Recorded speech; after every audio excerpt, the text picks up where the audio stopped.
कराची समेत सिंध भर में कुत्ते के काटने के केसेस 1,35,000 तक जा पहुँचे। ज़राए महकमा सेहत के मुताबिक रवा साल कुत्ते के काटने से 13 अफराद जान की बाजी हार चुके हैं। सरकारी आदोशुमार के मुताबिक दादू में 10, बदीन में 6 और कराची में 3,500 केसेस रिपोर्ट हुए।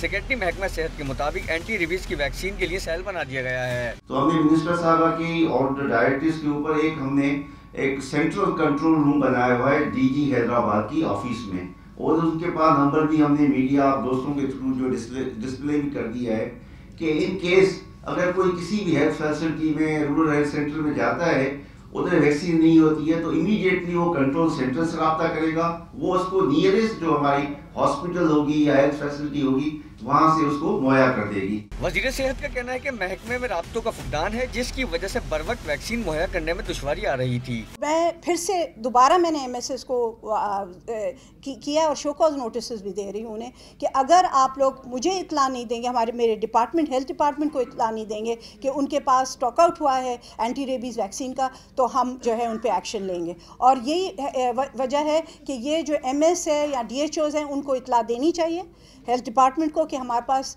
ख़त्म हो गए हैं। आखिरकार हम एक स्टॉक रखते हैं हर MS के पास। जब वो वैक्सीन ख़त्म हो जाए तो वो उससे पहले हमें इन्फॉर्म करें कि ख़त्म होने जा रही है, ताकि हम उन्हें मुहैया कर सकें। वजीर सेहत के मुताबिक कुत्तों की बहुतात पर काबू पाने के लिए महकमा बल्दियात को मुहिम शुरू करने की हिदायत जारी कर दी गई है।